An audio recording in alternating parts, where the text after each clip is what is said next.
Peace, family. We're about to hop right into it. At the airport right now. Head to Canada. So let's dive right into it.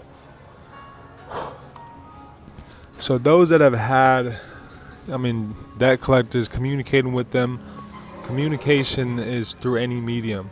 So that is, I drafted up something for y'all.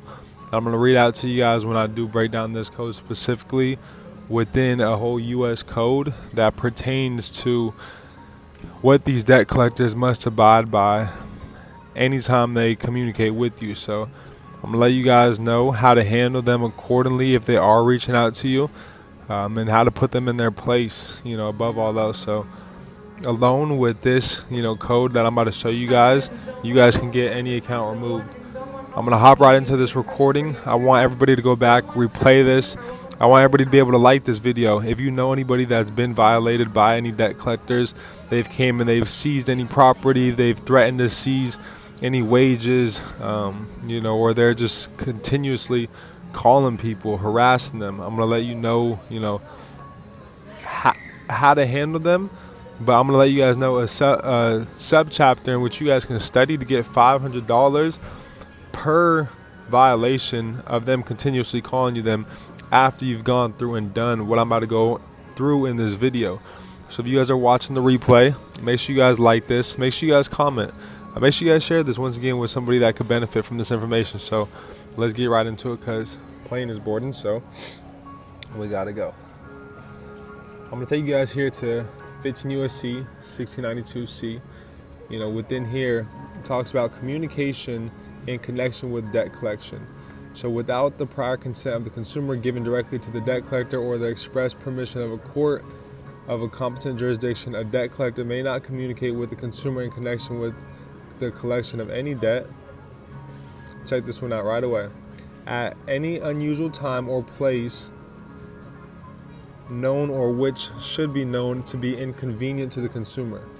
So right away, Congress is letting us know that, any time that's not inconvenient to us, that is not convenient to us, that's a violation within 15 U.S.C. 1692 number 1. That's how you would cite it. So you do 1692C in parentheses A, parentheses 1.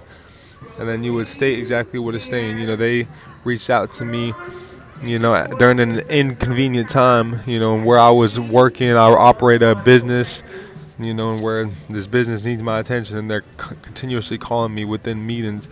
And you can let them know the damages and everything in which is taking place. Also lets them know as well too. A lot of people talk about, they're able to call you from 8 a.m. Until before 9 p.m. depending upon your time frame. Debt collector shall assume. So all they're doing is just assuming that the convenient time. That doesn't mean that it is convenient. They're just assuming that it's convenient. Anytime from 8 a.m. to 9 p.m. on whatever time frame in which you are on.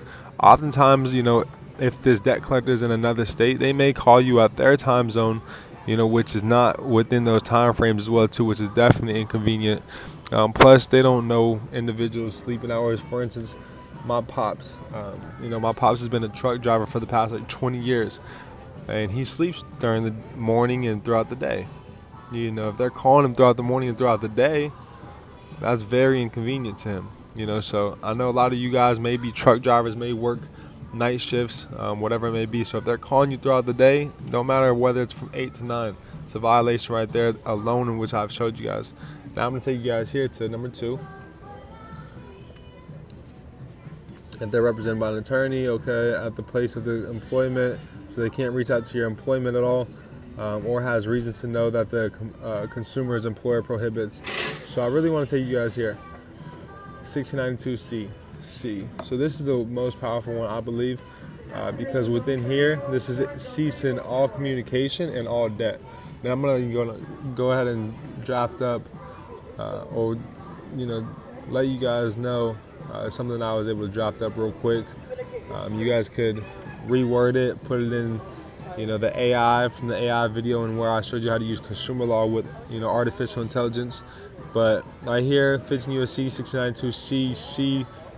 If y'all are wondering as well too, Tone, what is the first steps that I should take when disputing any account? Always, I start my administrative process within our company with cease and desist. We go through different regulators and different methods. If you send it to the creditor alone, that's a start. That's all you really need to do. We do a little bit more just to get quicker results. So 1692C, if a consumer notifies the debt collector in writing that the consumer refuses to pay a debt, or that the consumer wishes that the debt collector to cease further communication with the consumer, the debt collector shall not communicate further with the consumer with respect to such debt, other except to advise them that the efforts are being terminated. So unless the debts are being terminated, or to invoke specified remedies, unless we're getting remedy, or where they intend to invoke a specified remedy. Once again, so I'm gonna take you guys here now into this letter that I had drafted up for you guys. So I'm gonna go ahead and read through this. After I read through this, I gotta board the plane. It's about time. So check me out, pay attention, take notes. I want you to go back, watch recording, take notes on the recording, change up the wording in ChatGPT, use Chatbox to go ahead and draft up a whole new letter for you guys. And come on, y'all, hit them. Send it to the creditor. Use the CFPB, the Consumer Financial Protection Bureau. Complaints are very simple to go through. I'm gonna create a video for you guys on how to create a CFPB complaint. But we should all be going through the CFPB. They regulate all of these banks and corporations. So if you guys are just streaming in here, feel free to go ahead and and share this with anybody that has any debt collectors reaching out to them. It's going to stop all debt collectors and put them in their place. All right, so notice to agent is notice to principal. Notice to principal is notice to agent. This is in reference to the consumer report sent by your company. This is for an example. I demand a consumer report first and foremost. I'll send them out a notice of dispute, and then I'll demand within that notice of dispute. I want my consumer report and my consumer file. Are there any agreement or any contract that there is? I want all of that. And then I'm gonna let them know in pursuant to 15 USC 1692A, number 2, the term communication means the conveying of information regarding a debt directly or indirectly to any person through any medium. So as per the literal interpretation, any medium, it includes any oral, written, electric, or other mediums. Therefore, furnishing the consumer report, your consumer report is also a medium of communication by the company will amount to communication as the FDCPA.